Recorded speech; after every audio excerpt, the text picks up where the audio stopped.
Hey guys, and welcome to another episode of the Facade Focus podcast, where I aim to connect the global facade industry by sharing knowledge and experience for others to learn from.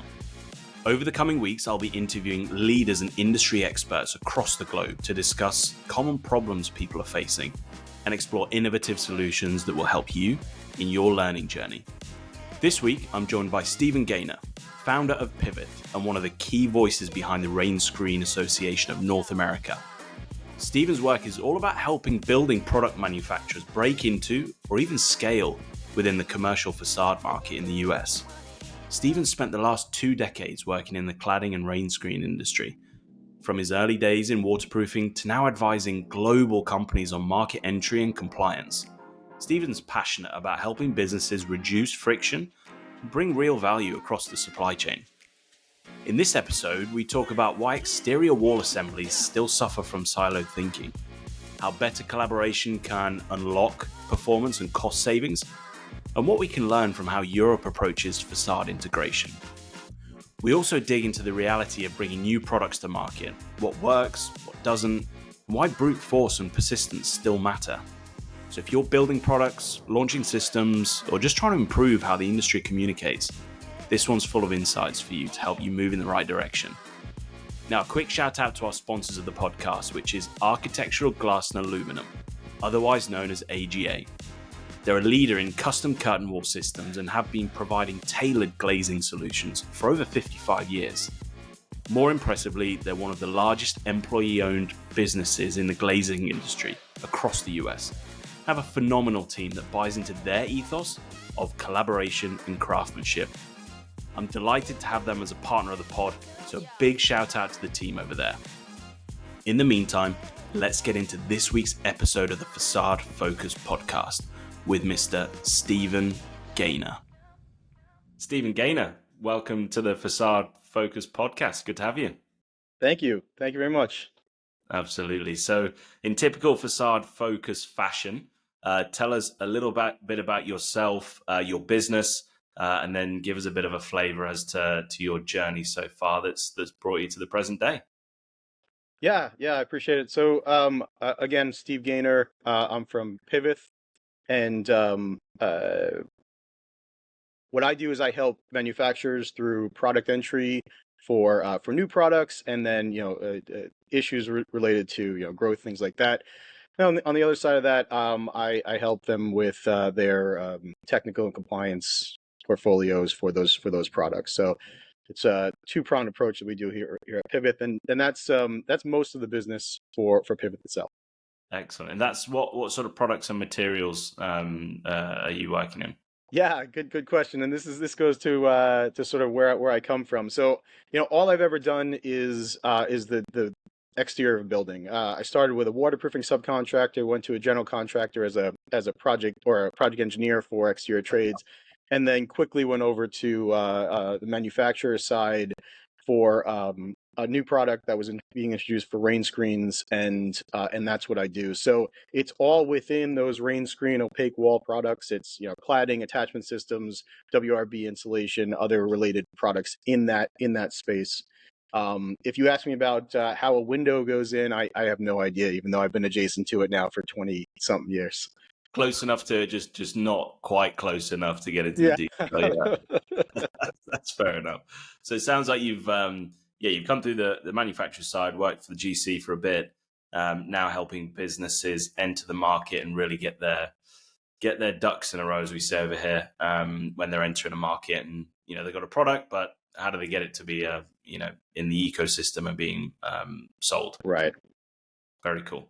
Looking forward to this one. So sort of piggybacks off another episode that we've done with Todd. I'd like you to talk to us a little bit about Raina and your involvement in that, and then we'll get into the rest.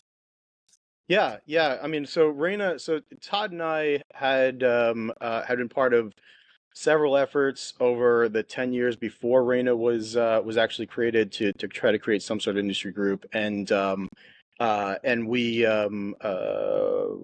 eventually sort of found an opportunity where there was enough interest back in 2019 to say, okay, this needs to happen. So we were able to gather for the initial group that created the organization. Then we onboarded our first members in 2020.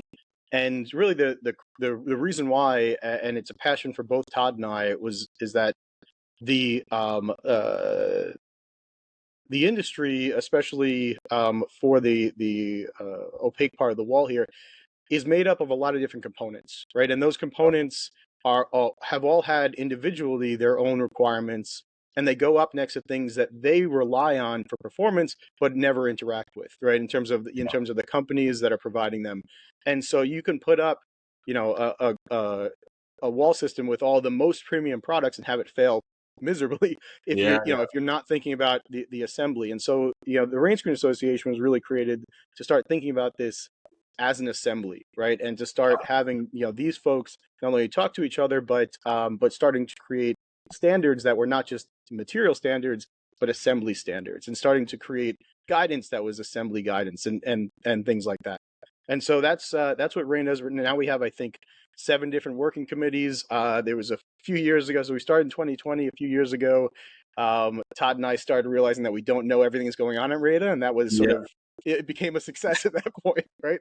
Where it was bigger than us. And so I'm happy to say that it's still going strong, and we're working on bigger and better things for the future. Brilliant. Great to hear. And it sounds like you've come a long way since you started as well. Yeah, it's been quite a journey. I mean, no one gets paid for it, and Yeah. so it's been a ton of hours for everyone involved just to make things better. Yeah. Start shaping that industry. I love it. So let's segue nicely into what problem we're talking about today. Yeah, so I mean, the big problem is this for me, and there's a lot of individual issues going on in the industry that we could talk about to get deeper Sure. into.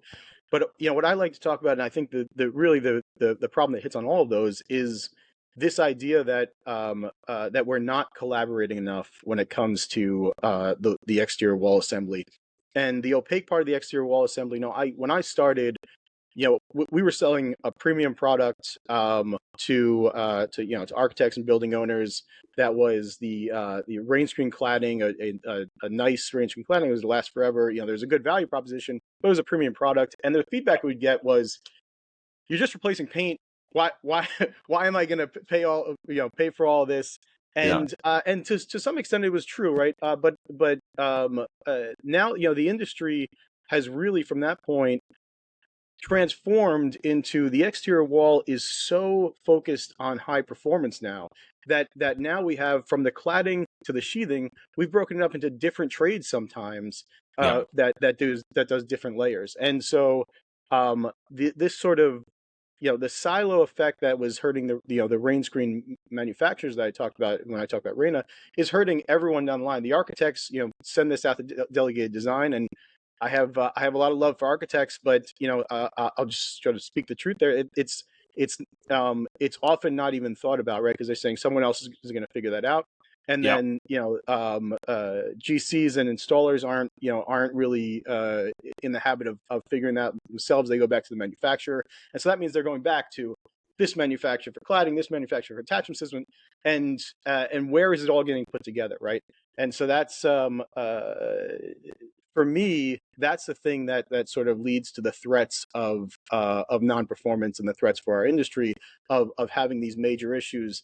Things that you saw in let's say the EFIS industry back in the 80s and 90s that caused them to reform and have because they had the mold issues in different areas. Yeah. I think those are the types of things that we really need to work on in the opaque wall, the rain screen part. And you think, I mean, it sounds like these silos have been created over time because there's now different specialists. There's just more niche specialists for each area of the industry, the exterior wall. So do you think that the lack of collaboration, communication is down to just, is that a workflow or a process issue? Is that just because a bunch of silos and specialists were now created and we never really nailed down who should be who should be doing what and where and why, and the sort of the chain of communication, bringing it all together? Or is it just, hey, look, we're thinking about this the wrong way? Yeah, I mean, I think part of it is structural, in terms of the way our industry is set up in America. If Yeah. you look at, well, so again, what I do is I help products who are or manufacturers that are introducing products into the industry, Yeah. and a lot of my manufacturers operate globally. And when we're talking about the way products are introduced in Europe versus here, the European structure of the way that a building is built, there's a lot more collaboration between the architect and the installer, the contractor, in terms of figuring out how to make things work, right? And so the manufacturers have the ability to they still do all their technical due diligence and provide us, technical support and research, but they have the ability to then hand that off and say, okay, for your project, you're going to figure out how to make this work Yeah. for your particular project. Now, in our industry, we don't have that place, right? That's not how the installer and the architect interact. It's also from a compliance standpoint. It's also been sort of hyper individualistic as everything else is in America, right? Yeah. I think so you have manufacturers who have become experts at their own thing, Yeah. and that's all they needed to do to comply, right? Because you had a material requirement rather than how it works in an assembly. Yeah. And that's also part of part of the reason for that is also because of how quickly we've sort of gone from this is just a wall covering, aesthetic wall covering, to a full performance assembly. So I think there's a few different reasons for it. I think the real question is sort of, what do we do about it now, right? Yeah. Because we're here, and so that's I think the big question. Yeah.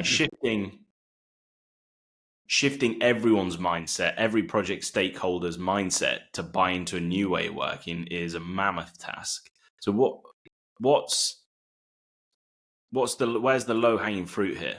What can Yeah. we learn from Europe that seem to have more streamlined communication and open up buy-in to every stakeholder? What can we implement that would be the simplest way of changing things? Because we can't do it all at once. We can't just replicate a Yeah. process that's been going for years. So what can we do immediately that would move the needle? Yeah, so this reminds me of whenever, and I keep bringing it back to my business. I'm not trying to be a pitchman here, but I Yeah. think when I get a new client coming in and saying, okay, so how do we introduce this?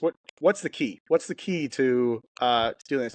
And my response is, I wish I had a more elegant way of saying this is how you become successful, but it's brute Yeah. force of persistence, right? Like that's Yeah. that's Yeah. and that's where we are here too. Is Raina is sort of chipping off a little bit of that. I talk to, and I'm trying to get something going between Raina and a few different folks in terms of training, right? And I Yeah. talked to there's a guy at Turner called Greg, or his name is Greg Rodi, and at Walsh on the West Coast, Marty Houston, who are both in charge of sort of being a technical resource and in charge of training for Yeah. their groups. And one of the things that Marty talks about is his company has basically abandoned bid work because with the collaboration that the collaboration that they can organize gives them consistency, that they can sort of price out projects and actually hit those prices and those schedules, because they know that they have more control over the surprises, right? Yeah. And so all of these little things, and I have a group. I live in New York right now, and I have a group of architects in New York that really care about this, that we meet fairly regularly. Todd actually organizes that, and it's just casual meeting, but they want to be more involved, right? And so Yeah. I think, and they're leaders for their particular companies and their individual sort of colleague groups within the architectural community. So I think it's about sort of seeing the benefit that each of these different efforts are creating, and sort of going further down this road. Now, someone like, what Marty is doing with his company, that doesn't just happen overnight, right? But it Yeah. is sort of a long-term plan, and it's a major shift, right? To go from, hey, we're just not going to bid this competitively, because that's just not going to work for us, and we know it's not going to work for you in the end. You just don't know that yet, right? Yeah. And imagine taking that on as a company. It's a major risk, but the benefit is people from the outside seeing the benefit and how successful that company is. That starts to change things. Yeah, I think it's having real life examples as well of that. Being able to Yeah, share with people and say, "Look, no, this is real life. This is happening. This is how people are approaching it. This isn't just a theory that we're trying to share with you for you to go and give it a go and see how you get on." But people are right. actually taking action, and it's moving in the right direction. Yeah, no, I think, I mean, that's it, right? And we constantly talk when we're talking about introducing new product, constantly talk about case studies, and that's what it takes. I think, you and I talked a little bit about how it's hard to learn a lesson without getting burnt by it, Yeah, if you have enough, like you said, sort of enough of a path to say, okay, I can see this is how it was done, successfully, 100 times over, yeah, then it's a little easier to go down that path. 100%. Yeah, and I know we spoke off camera a little bit about um, after these silos have been created over the years, I think you know where I'm going with the boat analogy here. Which the only reason I'm mentioning it is because I had a conversation about it.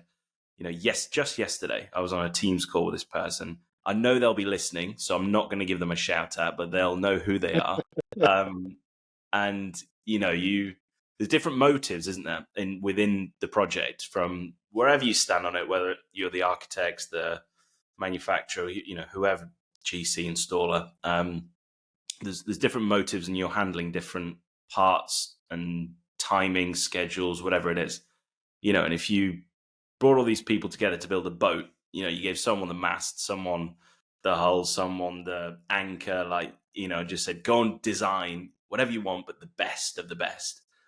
Someone's going to go out there and just create this unbelievable mast that's huge, that's, wingspan is massive. And then if the boat itself isn't designed in accordance with what they've done, it doesn't work. Exactly. Suddenly Exactly. the performance of that sail is just, zero, null. It doesn't work. Exactly.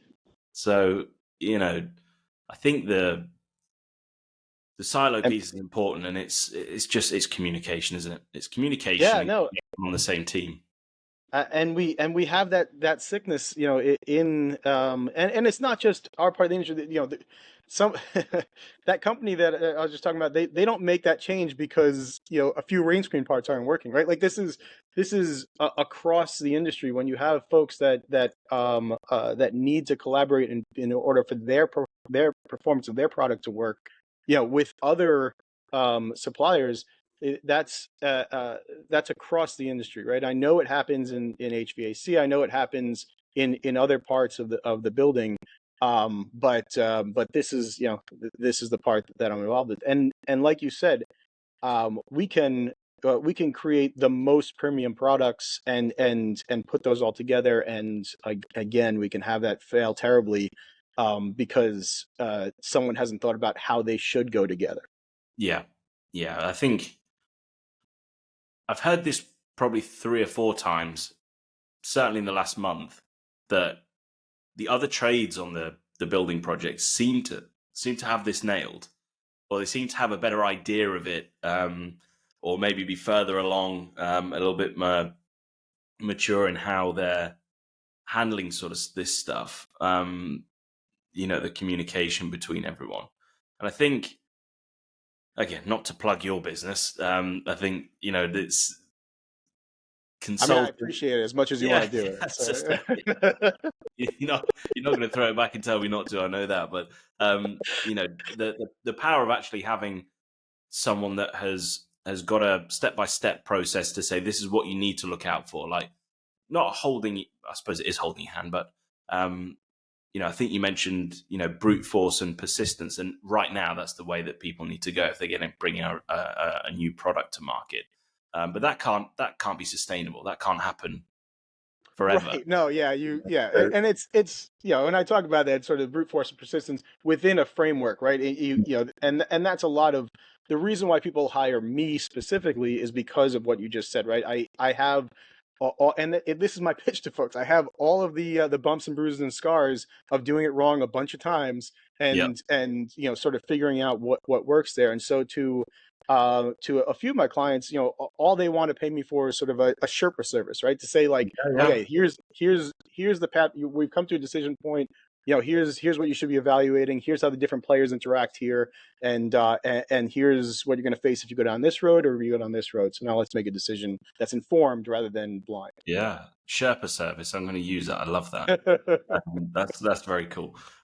So talking about solutions, how you're solving it, I'm going to put you on the spot here, but taking names out of it, company names, individuals, can you give us a bit of a flavor of like a real life example where you've helped someone, a business, maybe help them come to market, avoid the issues that we're talking about here, and start to sort of turn the wheels and get into business, and now they're further down the road in sales and their products. Yeah, I mean, I have my experience as an employee of companies, then I have my experience with my company. We have probably 10 products under our belt that either we've sort of completed that or are in the process of that, and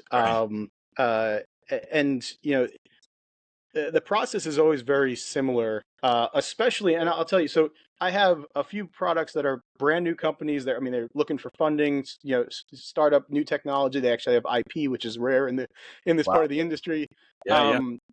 But a lot of them, and the majority of them, are companies that are existing in the industry that have been here for a long time. They want to either come into the rain screen side of the business because they have a material that they've produced they think would be good for it. The cladding industry is famous for saying, "I have a countertop or a bathroom partition or something that now we want to make a facade product. How do we do that?" Right? Yeah. And so that process, it involves a lot of things, right? So from a technical standpoint, I happen to fall sort of ass backwards into having to become really technical. Yeah. When we were introducing the products way back when, my first company I joined, that was introducing rain screen products back in 2006. That wasn't in the building code. It wasn't, no one knew of the category, right? And so we had to figure out how to not only sell the product, but technically how to sort of verify it within the American market. So we had to inform someone like ICCES of how to look at this, and we try to figure out what an acceptance criteria might be for something like this. Just for the people that don't know, what's ICCS? Oh, so ICC, yeah. So ICC is the organization that creates the building code, the IBC, all the I codes. Yep. And they have a sister company called ICCES. That's they evaluate. So it's ICC Evaluation Services, and Gotcha. they evaluate products. There's other companies out there that evaluate products that are competitive with them, but because they're so tied to the building code writing, they're one of the ones that I'll go to try to figure out, okay, we have a product that's a new category that's no one's ever heard of before. How do we set some acceptance criteria for this so that we can say, okay, this is appropriate for the application in America? Perfect. And so you go through a process with that. Great. And so you going through that with those products, you sort of, again, you figure out the technical side of it. You figure out if you need to how to inform the industry, but then you go through this, like, how do we actually get it out there, right? Yeah. And that's where the rubber meets the road, because I've seen, I had one great product that, and you want me to talk about success. But I think, yeah, I had one really great product that I think failed.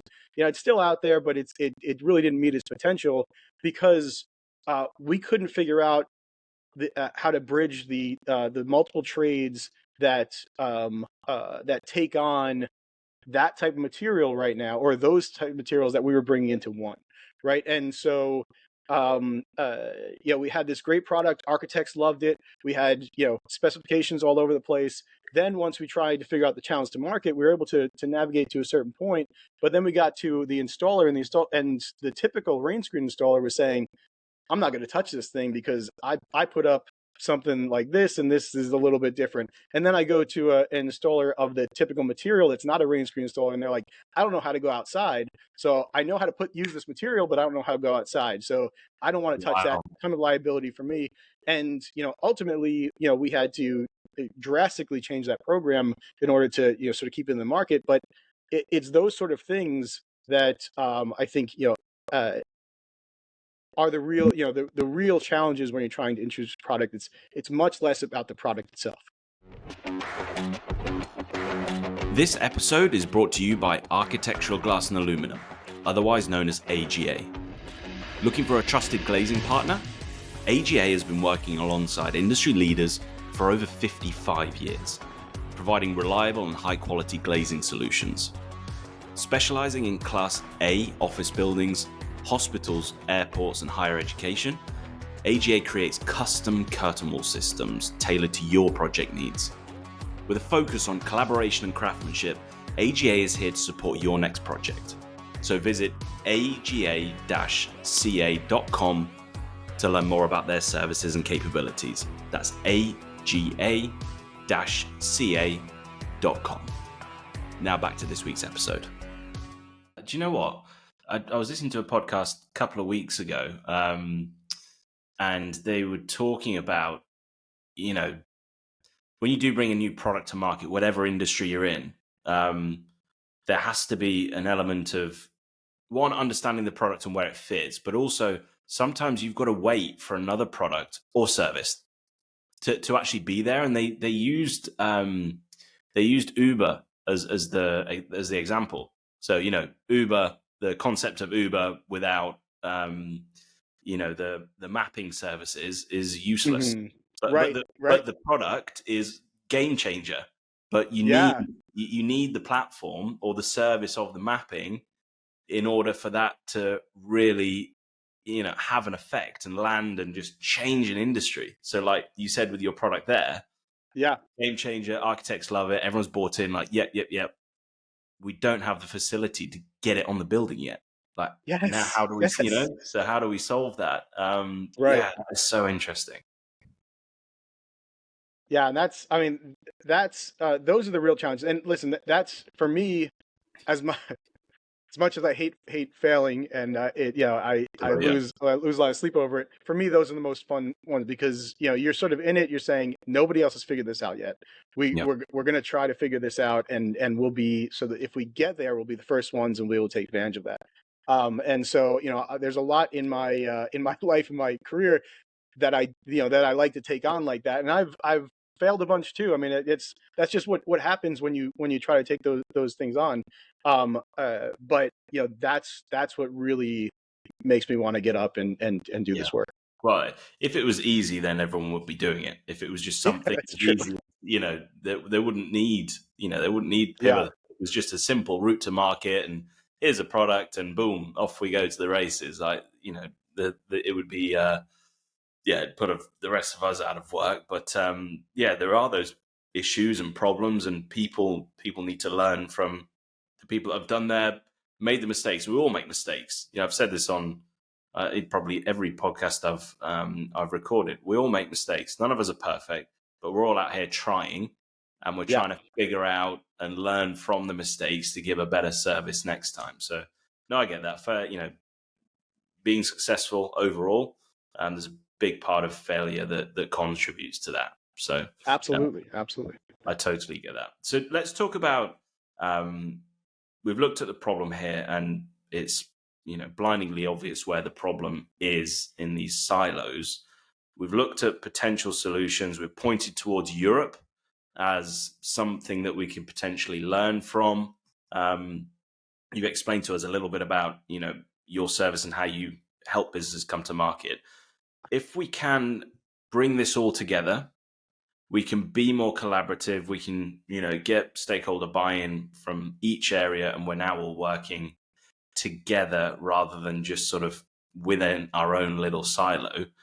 What result will that yield? What outcome will it have for people that are on these projects? Yeah, I mean, performance and cost are the two things, and those are obviously the two things everybody cares about, but it's Yeah. true. I mean, those are the things that will benefit the most, right? The cost of having each of these things siloed and not being able to predict sort of once they go together what issues we're going to have, and that's not just issues of performance, that's issues on the job site, right? That's, does this go with this? We have to change this, we have to modify this on site in order to make this work with this. I see those constantly. I mean, really just constantly. Every project you see something like that. And if you had somebody ahead of time that was at the center of that, and we have players at the center of that, right? We talked about, in Europe, the contractor is at the center of that here and in Europe. The architect is at the center of that here and in Europe. They just have, sort of parts of their roles shaved off differently that just make it, so that you don't have that overlap of responsibility for figuring that stuff out. And so, I think from a cost standpoint, we're talking about, large percentages that can easily be shaved off at the end of this. But you're making the value proposition of, hey, you have to really put in the effort at the beginning. You're probably gonna have to pay your architect more. You're probably gonna have to not go with the low bidder for, when we talked about sort of the way that general contractor does it. They're not the low bidder on any project, right? Yeah. That's the reason why they're not going through that bid process, because they're not going to waste their time, right? And so you're going to have to pay a little more on the front side, but you're going to save on the backside, and that's the value proposition I go through with products. You go through with these projects, and it's a hard one to pitch on the front and to say, okay, I know you see that number over there, and that Yeah. number is significantly lower. Yeah. Don't pay attention to that number. That's going to cost you more. I promise you, it's going to cost you more, right? That's And so that's yeah, the bit there, is the low bid ends up costing you more anyway. So it's right. technically it's not the low bid. Right.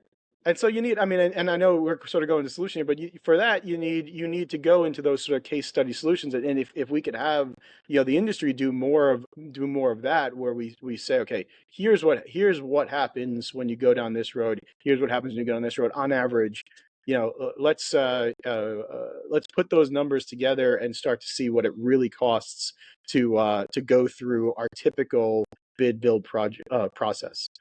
Yeah. But the result is, again, we know that it's more cost control and lower cost overall. And then you go to the long-term performance. You're just going to get better long-term performance. You're going to get someone thinking about all the interactions of all these things, and making sure that you're not getting air leakage for thermal performance, water leakage for obviously degradation, things like that. And those things, not only do they cost a lot of money long term, but they also disrupt operation.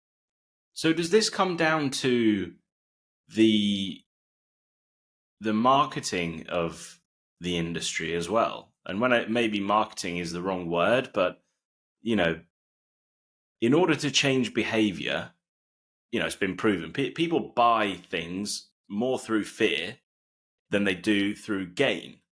So, with my sort of, I don't know, my whatever head on you want to call it, if you can prove, if you can evidence something where, and again, I don't know how you'd get the project data that would prove a negative, but I'm going to go with it anyway. If you've got the evidence and you can build in some form of, I don't know, something on the front end that says the reason this cost is this, which it's not the low bid, is because here's what we're avoiding. Like, we were avoiding this. Yeah, okay. I know everyone wants to talk about what they're gaining. Like, you gain higher performance, you gain this, you gain that. But it's been proven that people do buy, and they are buying because they're spending money. They're buying a product, they're buying a service, they're buying an after-sales service. So I'm wondering if there's a way that you can collate historical project data that may not have gone in the way that they initially intended, and you can use that as a, hey, look, we're here because we don't want this to happen. Yeah, I don't have the answers to that. But as we were talking, it reminded me. So the Rain Screen Association is very close to the Air Barrier Association. We do a lot. You can imagine the air barrier is often part of the assembly, and we do a lot together. The Air Barrier Association has done an interesting thing. They have a certification program and an inspection program, and that comes with an insurance policy. And that obviously the insurance policy, we're talking about sort of building trust. The insurance policy is an explicit guarantee, but but that's what they've done to say, okay, we're having all these issues.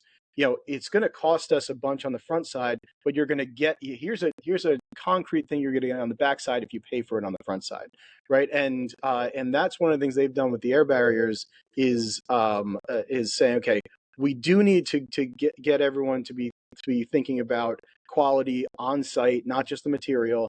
And so here's an on site quality program, and you get something on the backside. I don't know. There's got to be a way. I just don't know off the top of my head how you get there. But, I don't either. That's what we're gathered for, right? That's what the someone like the Rain Screen Association, these other industry groups. That's why they get together. Absolutely, and I think that there is also a fine line between it, because the whole point of this and how to improve is collaboration. So you in one sense, you don't want to bring up the whole fear mongering of, guys, look, this price is this because of, these, not tragedies, but these awful things that have happened on projects past, and price escalations, and, ended up costing way more because, the company missed this, and this, and they didn't bake this in bid on the front end, and it ended up creeping in after the fact anyway. And if you'd have gone with us, our bid was high because we actually forecasted for that. We're prepared for it. So, in one sense, you don't want to fearmonger because you want to collaborate. But it has to be a two-way street. They've got to want to collaborate and say, all right, let's sit down and, tell me why this is a good thing. But maybe needs to be like just another little edge that says, okay, guys, look, we're not collaborating on this. Everyone, you're going with a low bid, whatever. We're, that we've got issues with everyone talking to each other. Let's just try a different tack here. Let's go down this and let's see if, this gets the attention for the right reasons, but just to bring everyone to the table to then, right, now we've got an opportunity to start really collaborating, because we're all now looking at this from a fair perspective, but now we can then change the conversation into, okay, guys, you now understand the real issues we're trying to avoid for you here. Now let's talk about what you're going to gain. So this whole I know I'm taking a step back a little bit broader, but this whole idea of how do you toe that line between creating fear and showing advantage is something I deal with constantly with these products, right? When we're talking about marketing and positioning and sales strategies,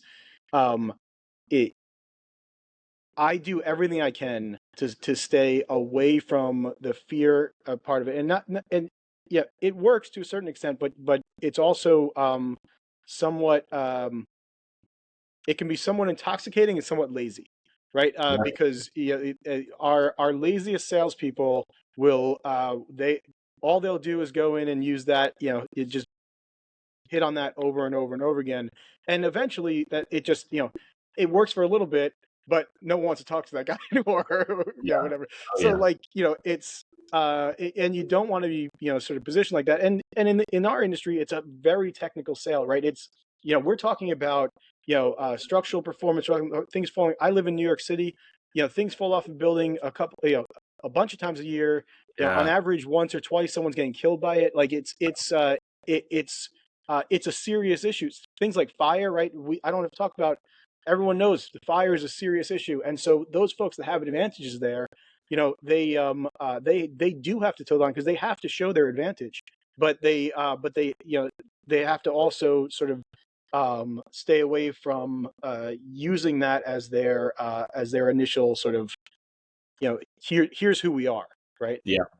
And so I think there is a place to say, here's what happens when you don't do this, framed within, we've created something, an alternate path for you, Oh, right? absolutely. Yeah. I think we're doing it here. We're Yeah, looking at the problem, like we're, highlighting the problem, and then yeah, we're discussing what solution we're coming up with. I think it's just, instead of just, you know, feature selling, so just selling a bunch of features on our product, and this product has this feature, this product has that feature, that's why you should go with it. We actually need to start benefit selling. What is the benefit? Like, here's the yeah. And that also includes sort of coming back and looking at as an assembly holistically, like the whole project, rather than looking, like you said, going and saying, okay, here's what my product does. You're saying here's how it fits into the whole ecosystem, yeah, and here's the advantages you're going to get. They're not just about my product, right? yeah. And And so, sorry, go on. You go ahead. so when we apply that to sort of fixing these problems with the rain screen industry, that's or with the opaque wall part of it, because it's not just about rain screen. The whole wall has become a higher performance assembly, regardless of the way that you're assembling it. And when you take that together, you start to say, okay, what can we do to show this as success stories, right? As we if you've been in the industry, you already know failures, right? Like Yeah, when projects go bad, when things go bad, and even when they're not your projects, because we all sort of, this is what we do. We talk about these things, right? And so if you can frame, we have a path forward about collaboration, and how do we structure that so that it's something that the industry can digest, maybe give them a path that they can actually follow, not just talk about having to do this, but actually yeah, saying this is how you do this, right? yeah, yeah. It's actionable stuff that they can actually take away from it. Yeah, no, I love that. Yeah, look, we could talk all day about this. I know we could.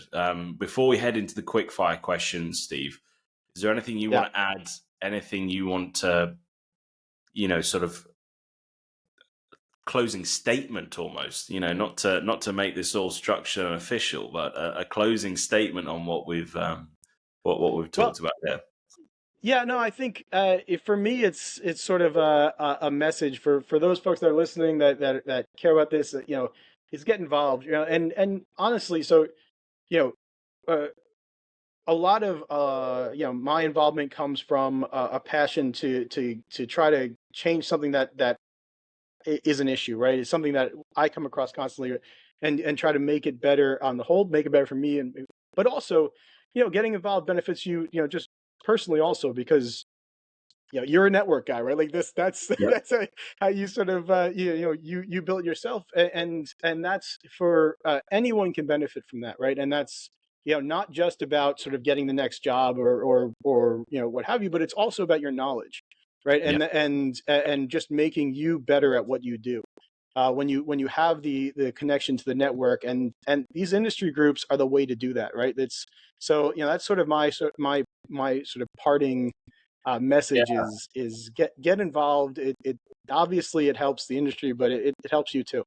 Yeah, I couldn't agree more. I'm part of peer groups myself. There's just in my industry, and yeah, just sitting in a room with people, and you know even just being in proximity to other people that are having the same problems. Also, you're not as hard on yourself, and you're like, okay, Yeah, like other people are like, they're feeling this. Like, okay, right. we're in the same boat. we're in a community. Like how now it's a case of how do we all like help each other get better? Like, the rising tide raises all boats, that sort of thing. And I think that's good for your mentality. I think it's good for performance. I think you get ideas, it provokes thought. You sit around a table, someone says that, and you're like, like never thought of it that way, different perspective. Or actually, I could use that little bit in my business. Like, how do you go about that? Or what are you doing with that? Like, oh, I've never looked at it that way. So again, I think it helps everyone involved. Like you said, it helps yourself from a selfish perspective, but it also helps the whole industry. Yeah. And I can vouch for that in what I'm doing as well. So great. No, I've loved that. Let's get into the quick fire questions. So don't think about these too much. Quick fire. We'll get to know the human behind the facade, pun intended. So tell us, what's your favorite food? It's usually meat, as rare as I can get it. It's typically what I go for. Love that. Sports team?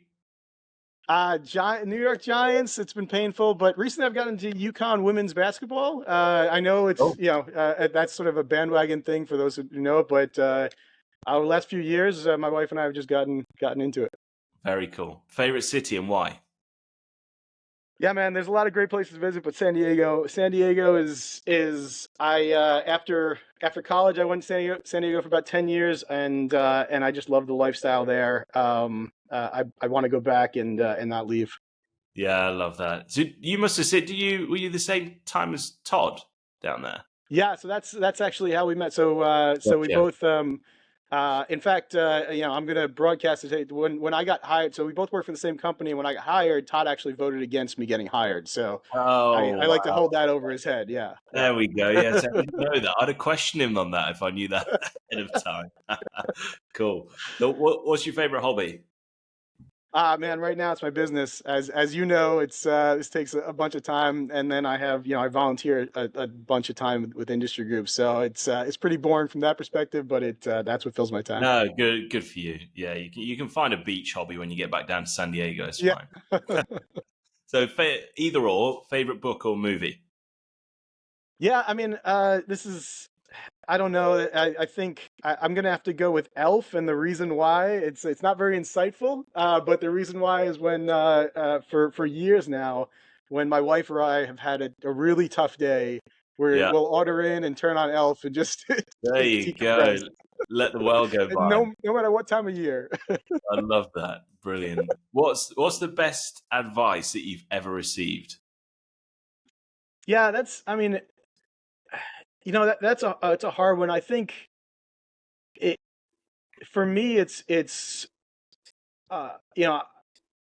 always take the interview, right? And that's and sort of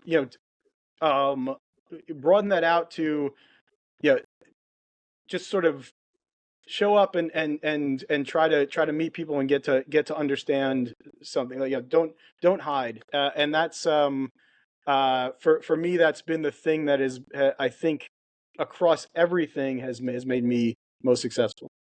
Absolutely. Oh, I love that. Yeah, something similar, like almost you don't regret the things you don't do. You don't regret the things, you regret the things you don't do, not the things you do. Right. 2 or 3 goes at that. I think I got it right in the end. So just go and do it. Go and meet that person. Go and show up there. Go and listen. Like, don't think about it too much. Just go in and don't be afraid to put yourself out there. Yeah, I love that. So if you could have dinner with any historical figure, who would it be and why? Man, I suck at this because I don't like I'm a big fan of accomplishments, and there's a ton of people that over the years, people that change things, people that at risk of themselves, and that they're not only personal harm but career things. Really, those are the people that really move me. But to when it comes down to it, I probably wouldn't want to have dinner with anyone. I mean, we're all just dumb animals, right? And so like I really respect those things, but I don't really have a good answer to that. Elf and takeout. There you go. That'd be your dinner. Cool. So what's number one thing on your bucket list? Yeah, Honestly, again, I don't have a great answer to this. I just try to live.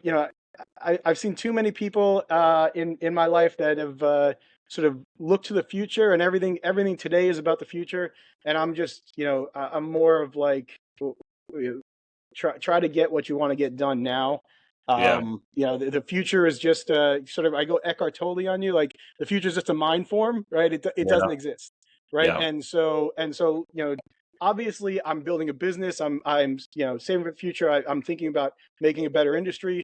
But those things are just about giving me just as much about giving me purpose now as they are yeah. about what they're gonna what they're gonna do for me in the future. Yeah, handle your business today and it'll sort of sort itself So out. yeah, so my wife and I, travel constantly whenever we can. She likes to go to new places, and I mean, it's fun. Yeah, I like that. So on the back of that, if you and your wife could travel anywhere right now, where would you go? And you can't Yeah, say San Diego. You can't say San no, Diego. not at all. She always loves to go to new places, but honestly, I would love to go back to Japan and spend a bunch more time there. Japan is like, for me, it was one of the best sort of vacation spots. If you're going to go explore, it's easy to get around. I mean, it's hard because the language is not close to English. Yeah. But it's easy to get around. It's clean. It's the people are great there. Yep. And I probably want to go spend a bunch more time exploring Japan.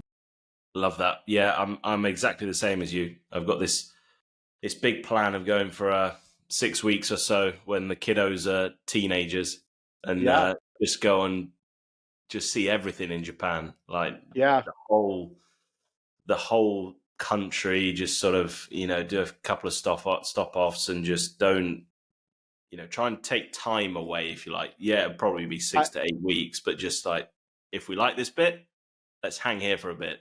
Like yeah, yeah. I mean, I've been to a lot of places just from a work standpoint because I travel a bunch, and then we go on a decent amount of vacations. But I was blown away by how much I like Japan. yeah, It's really, yeah. awesome. So if I could give you one mulligan, so a redo on any decision you've ever made, what would you choose?